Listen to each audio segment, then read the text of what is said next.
সুধী দর্শকবৃন্দ, নমস্কার। অতনু পালের ইউটিউব চ্যানেল ফিট অ্যান্ড ফাইনে সকলকে আরেকবার স্বাগত জানাচ্ছি।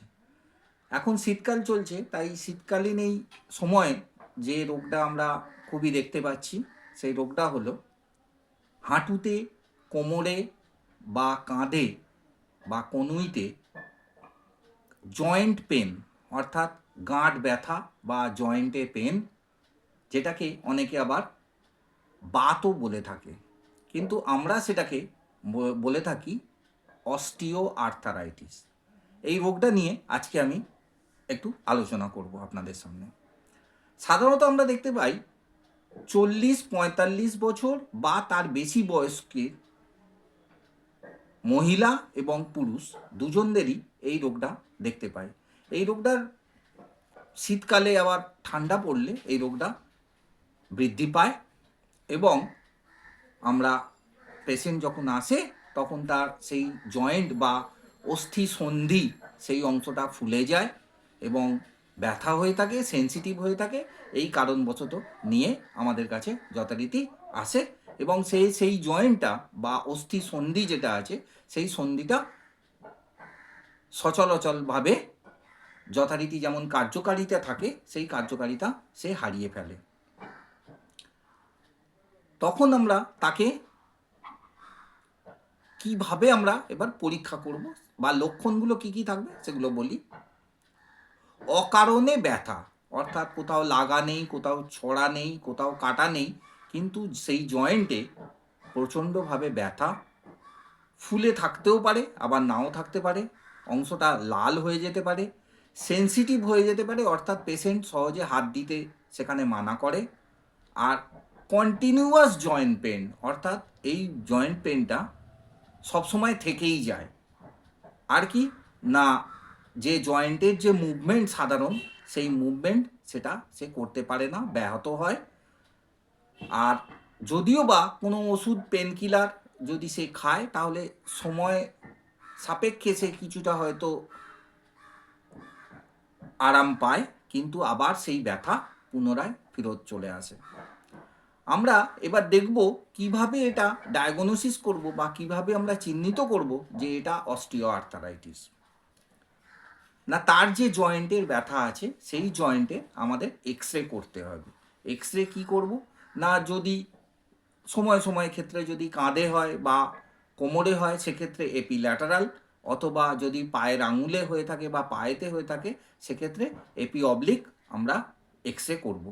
এক্স রে কি, এক্স রেতে এবার রিপোর্ট আসলে কি দেখা যাবে না, দেখা যাবে সেখানে ডিজেনারেটিভ চেঞ্জ অস্টিও আর্থারাইটিস, মানে যে জায়গাটা জয়েন্টে ছিল তার যে জয়েন্টের মধ্যে যে তরুণাস্থি থাকে সেই তরুণাস্থিটা ক্ষয়ে গেছে, ক্ষয়ে গিয়ে যে অস্থিটা রয়েছে সেই অস্থিটা সেই সাইনোভিয়াল যে জয়েন্টের জায়গাটা আছে সেই জয়েন্টে চলে এসেছে, যার জন্য সে ব্যথা অনুভব করছে।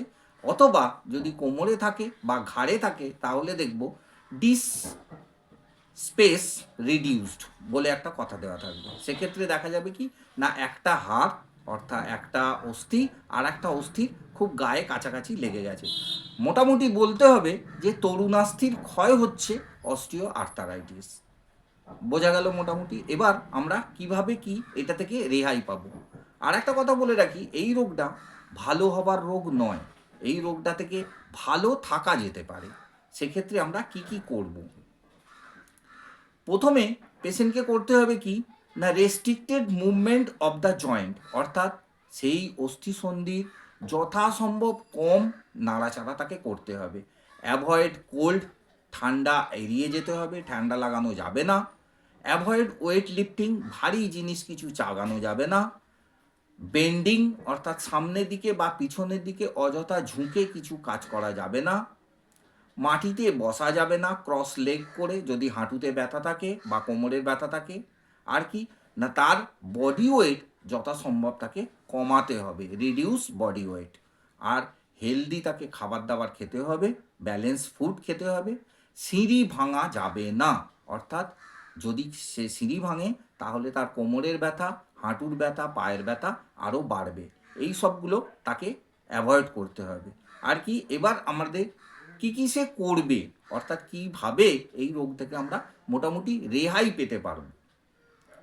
প্রথম বলে রাখি যে জায়গাটাকে যত গরম রাখা যাবে ততই তার আরাম হবে এবং তত তার অস্থিসন্ধি সচল হতে থাকবে।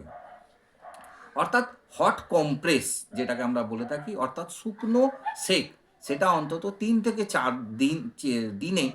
থেকে 4 বার তাকে দিতে হবে এবং সেটা মোটামুটি 10 মিনিট মতো করে তাকে রোজ দিতে হবে। যদি দেওয়ার পর তাকে কি করতে হবে না, ডাইক্লোফেনাক জেল যেগুলো পাওয়া যায় সেই জেল তাকে লাগানো যেতে পারে। আর তাকে জায়গাটা যেহেতু গরম রাখতে হবে তার জন্য তাকে অর্থোপেডিক যে সাপোর্টগুলো পাওয়া যায়, অর্থাৎ নি ক্যাপ, অ্যাঙ্কলেট, কোমরের বেল্ট যেটাকে এলএস বেল্ট বলা হয়, এই ধরনের তাকে সাপোর্ট তাকে লাগিয়ে রাখতে হবে, যাতে তার বেন্ডিংগুলো অর্থাৎ সচলাচল যে অস্থিসন্ধির যে নাড়াচাড়া, সেই নাড়াচাড়াগুলো ঠিক মতো তার মধ্যে হতে থাকে। আর কি না, তাকে খাবার জন্য আইবুপ্রোফেন ট্যাবলেট প্যারাসিটামলের সঙ্গে দেওয়া যেতে পারে, অ্যাসিক্লোফেনাক ট্যাবলেট প্যারাসিটামলের সঙ্গে দেওয়া যেতে পারে। তার ফোলা যদি থাকে অস্থিসন্ধির, সেক্ষেত্রে তাকে এসপি জাতীয় অর্থাৎ সেরাসিও পেপটাইডেজ জাতীয় ওষুধ তাকে দিতে হবে। আর কি না, যদি দেখা যায় হাড় অত্যন্ত বেশি পরিমাণে ক্ষয়ে গেছে, সেক্ষেত্রে তাকে ক্যালসিয়াম ট্যাবলেট এবং D3 তার সঙ্গে এই দুটো ট্যাবলেট দিতে হবে। মোটামুটি সারাদিনে 10 মিনিট করে তাকে একটু রৌদ্রে বসতে হবে। আর যদি তাতে কিছুটা সমস্যা সমাধান হয়, সেক্ষেত্রে তাকে কিছু ডাক্তারবাবু দেখানো ব্যায়াম তাকে করতে হবে। আর যেটা তার সত্ত্বেও যদি না উপকার পাওয়া যায়, সেক্ষেত্রে তাকে আল্ট্রাসাউন্ড থেরাপি দিতে হবে। আল্ট্রাসাউন্ড থেরাপিটা কি না, এটা একটা রেডিয়েশান, আল্ট্রাসাউন্ড রেডিয়েশান, যেটা ফিজিওথেরাপিস্টদের কাছে মেশিনের মাধ্যমে দিতে হয়। সেটা মোটামুটি 1 থেকে 2 মাস তাকে দিতে হবে।